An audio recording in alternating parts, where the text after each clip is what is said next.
बच्चों सवाल देखते हैं ये वाला थर्मोडायनेमिक्स का।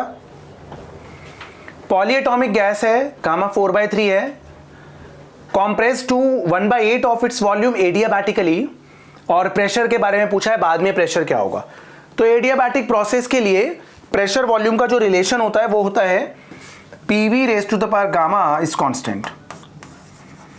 ठीक है, तो P1 V1 gamma is equal to P2 V2 gamma. Okay, initially pressure P0 है, वॉल्यूम को V ले लीजिए, गामा है 4/3,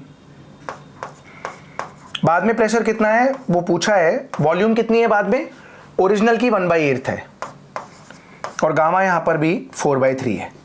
ठीक है, चलिए तो आप उड़ा दीजिए यहां से V की पावर। चलिए एक स्टेप और लिख लेते हैं, P0 V की power 4/3 is equal to P2 V की पावर 4/3 डिवाइडेड बाय बाल को 8 की पावर 4/3। ठीक है ना, ये आ जाएगा V की पावर 4/3 V की पावर 4/3 कैंसिल हो जाएगा। P2 is equal to P0 8 की पावर 4/3, 8 होता है बाल को 2 क्यूब की पावर 4/3, आंसर आता है 16 P0। चेक करते हैं, ऑप्शन 2 बिल्कुल करेक्ट आंसर है। ठीक है बच्चों,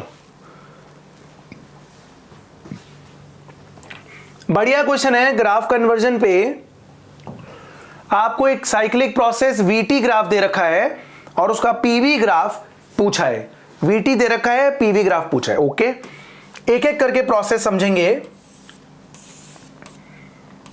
तो VT to PV conversion, right. तो पहले A टू B देखते हैं। A टू B में passing straight line passing through origin है, तो याद रखिए VT ग्राफ में अगर straight line passing through origin होती है, ठीक है, तो एक्चुअली में ये आइसोबारिक होता है। ठीक है, और आइसोबारिक का ये AB है ना, हाँ, और आइसोबारिक का PV क्या होता है, ऐसा होता है। अब अगर वॉल्यूम बढ़ रही है तो वॉल्यूम को बढ़ा दीजिए। तो AB के लिए PV ग्राफ ये हो गया। चेक करते हैं।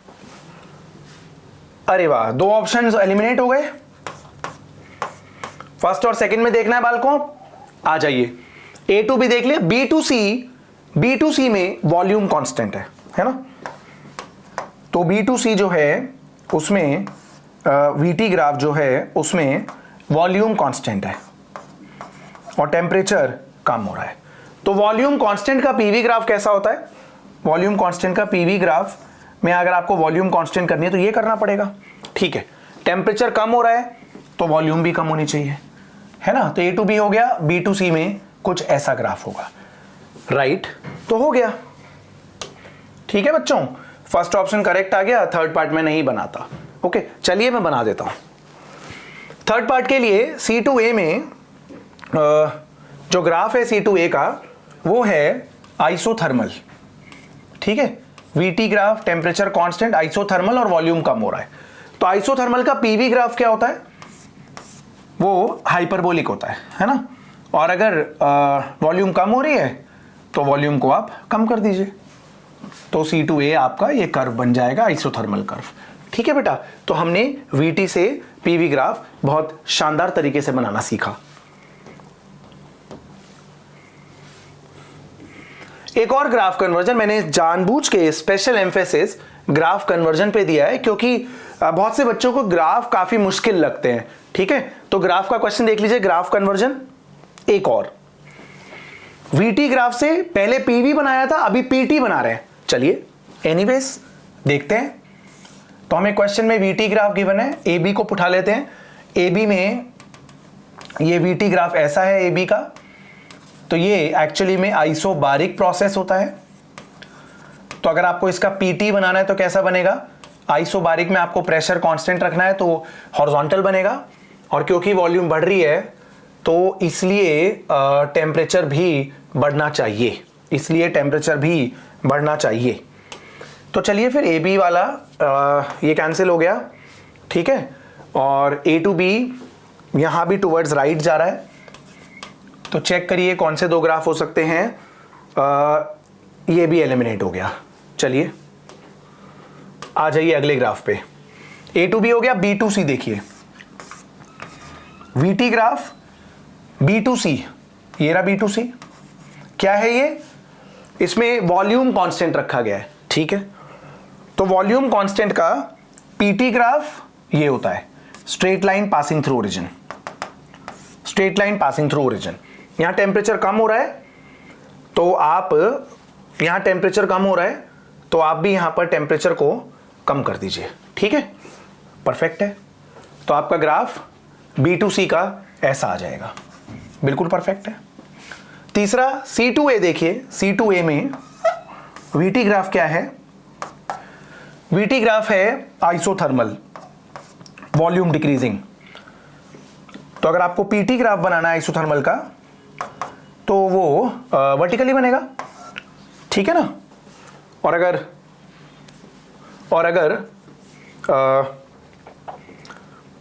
ठीक है, अगर वॉल्यूम घट रही है तो प्रेशर बढ़ना चाहिए, है ना बच्चों। अब वो तीनों ग्राफ पीटी के आप मिला दीजिए एक साथ, तीनों ग्राफ पीटी के मिला दीजिए एक साथ। ए टू बी मिल गया, B to C straight line passing through origin, और उसके बाद C to A straight line हो गई ये वाली, ठीक है ना बच्चों। तो ये ग्राफ हो गया आपका, which is nothing but option 1।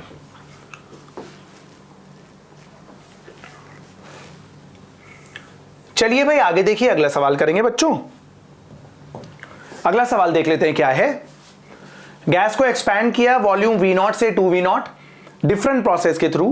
Process 1 isobaric है, प्रोसेस 2 आइसोथर्मल है और प्रोसेस 3 एडियाबैटिक है। चेंज इन इंटरनल एनर्जी हर एक प्रोसेस में कितनी होने वाली है ये पूछा गया है। सुनिए अब, तो मैं पहले आइसोथर्मल को उठा लेता हूं, प्रोसेस 2 को, प्रोसेस 2 विच इज आइसोथर्मल। तो change in internal energy isothermal process में 0 होती है पक्का, ठीक है। फिर प्रोसेस 3 उठा लेता हूं, adiabatic. Adiabatic first law of thermodynamics के हिसाब से heat is equal to change in internal energy plus work done. Adiabatic में हीट 0 है तो change in internal energy plus work done. Work done positive होगा क्योंकि एक्सपेंशन है, ठीक है। तो change in internal energy is negative of work done, means change in internal energy negative आएगा। तो जाहिर सी बात है कि आइसोथर्मल में 0 है और एडियाबैटिक में नेगेटिव है, तो डेल्टा U2 बड़ा होगा डेल्टा U3 से, ठीक है। एनीवेज अगर आप ये देखें कि डेल्टा U2 बड़ा होगा डेल्टा U3 से, तो वैसा सिर्फ ऑप्शन 1 के अंदर है। और वैसे फर्स्ट केस में आइसोबारिक प्रोसेस में वर्क डन पॉजिटिव है, हीट सप्लाइड भी पॉजिटिव होगा, चेंज इन इंटरनल एनर्जी भी पॉजिटिव आएगी, ठीक है ना। तो फर्स्ट ऑप्शन करेक्ट आ गया।